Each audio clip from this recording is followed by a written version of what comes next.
Hello, Sharks fans!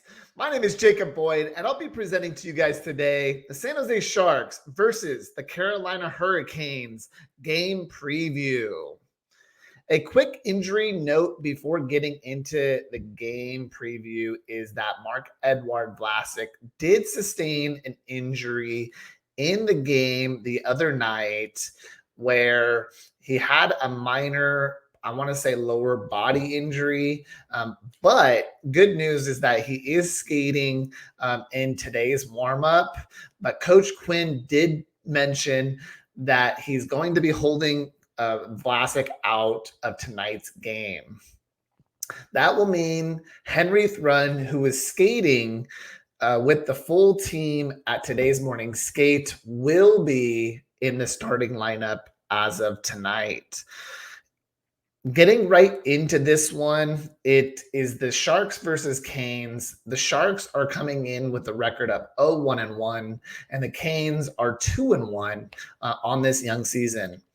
With the Canes, you will have a pretty deep lineup in all four lines. This lineup reminds me a lot like the Golden Knights, but I would say just smaller in size, but they do have a lot of speed, meaning the Sharks have yet another huge test with another potential playoff team that could make a deep run into the playoffs. You'll also see a familiar face in Brent Burns returning to the tank, where Sharks fans will see a steady dose of number 8, where he has been averaging 25 minutes a night on the ice, which is remarkable for a 37-year-old, 37-plus-year-old. A few more players to watch are Tuovo Teravainen, who is their top-line left winger, in which he has already 4 goals on this young season in only 3 games played. Then you have a surprising Brady Shea on the second D pairing, who has also 4 points in 3 games. So look for him on that second line D pairing for the Canes. One thing to watch also in this game is that the Hurricanes are very offensive and they take risky pinches, which will allow the Sharks to create odd man rushes if they're able to win, the puck battles along the boards and beat some of those pinching Canes defenders to lose pucks. The Canes have been giving up at least 3 goals per game in all 3 games, but they also have scored at least 3 goals per game in each game so far. This may be the game the Sharks do score more than 1 goal.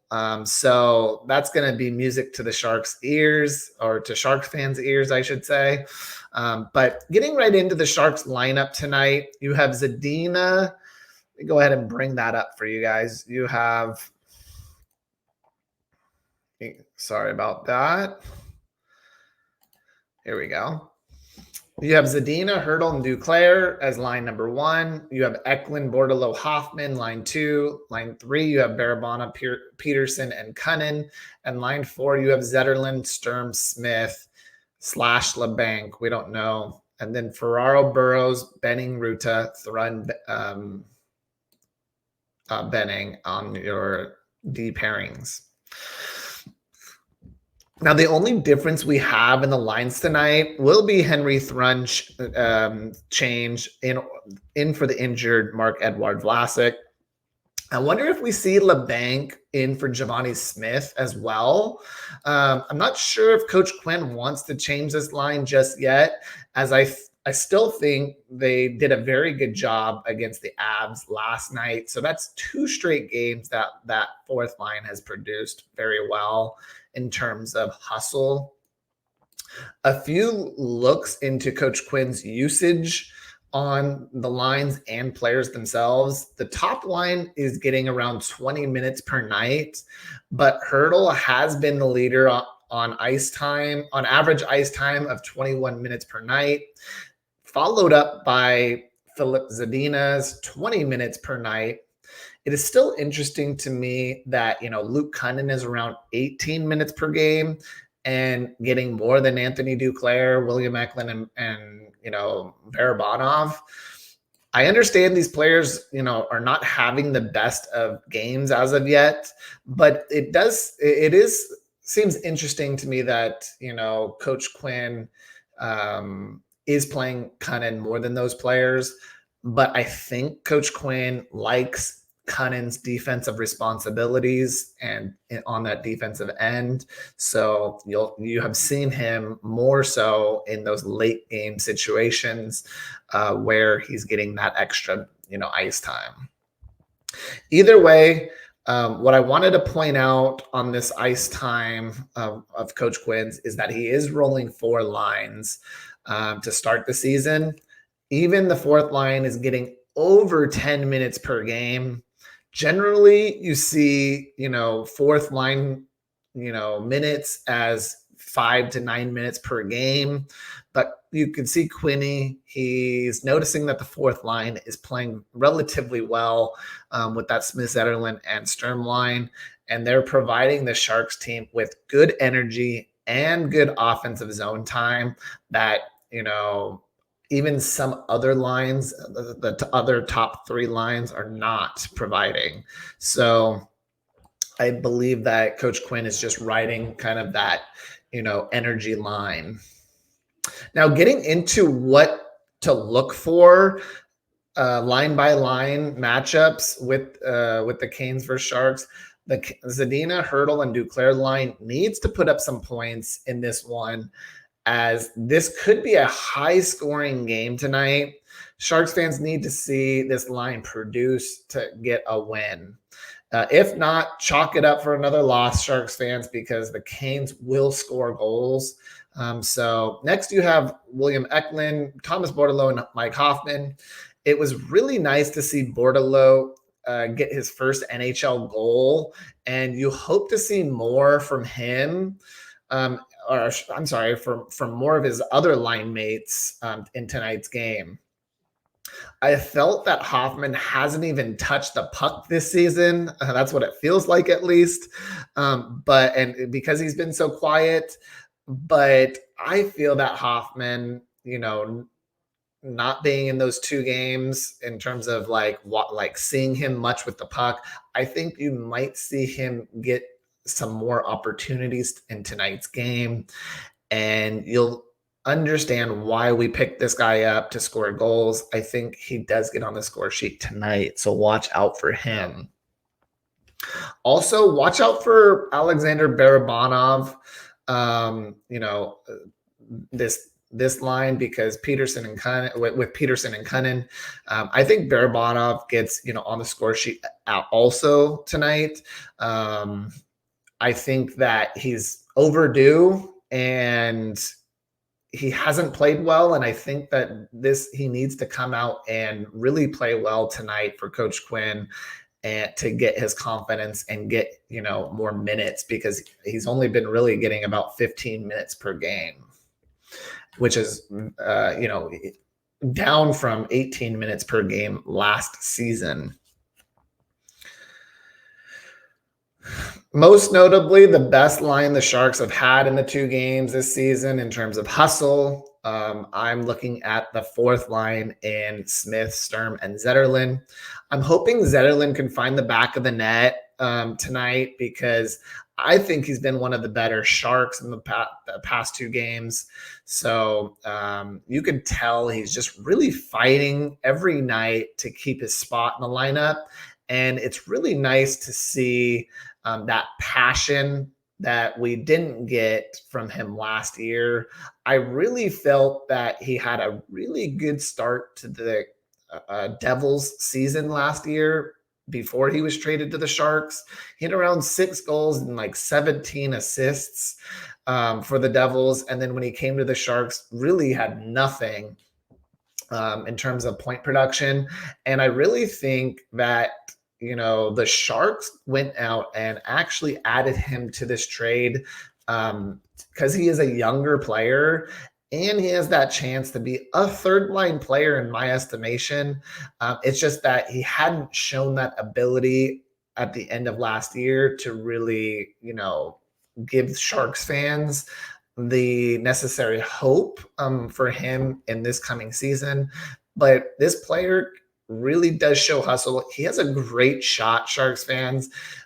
He just hasn't had a ton of chances to use it. He has used it this year, which is nice to see. Sharks fans are really seeing what his game can be. So hopefully he continues that, and hopefully he gets on the score sheet. Now for the defensive pairings, you have Ferraro Burrows, Knyzhov Ruta, and Thrun Benning. Obviously, the Thrun for Vlasic is the main change here, but I have been critical on these defensemen in game one. But in game two, I thought it was, a night and day difference with a whole lot more compete and desire to clear pucks in front of the net. It was great to see after an uninspiring game the first game. I thought Knyzhov came in and played really, a great game for a young defenseman who needs to show up or who needed to show up in a big moment when his number was called, and he sure did that. It wasn't just him though. Each D pairing or each D man did a great job, whether it was Matt Benning blocking 5 shots, Burrows' toughness, or Ferraro and Ruta's defensive prowess in the defensive half of the zone, and then also doing nice breakouts. It was an amazing change in effort from game one to game two. Although the Avs really took it to us and hemmed us in a lot of the game, I did see the compete level rise in terms of like clearing the front of the net and not allowing a lot of second opportunities. A lot of them were getting, to loose puck. The Avs were getting to lose pucks, but the Sharks were still clearing the front of the net and not letting that, juicy rebound for goals.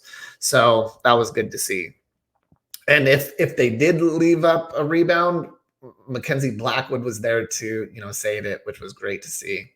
I just hope that these guys can, come out with another effort like that, though, in order to show Sharks fans it wasn't just one game or a one-game effort for that matter, and go back to old habits, because we all know that they've been soft in front of their own net for, much of last year, and you hope to not have that happen this year. Lastly, I wanted to touch on goalie Mackenzie Blackwood. One of, if not the best performances from a Sharks goalie I've ever seen. What can this man do for an on-court in tonight's game against the Canes? We will see more of the incredible, or will we see a comeback to reality moment?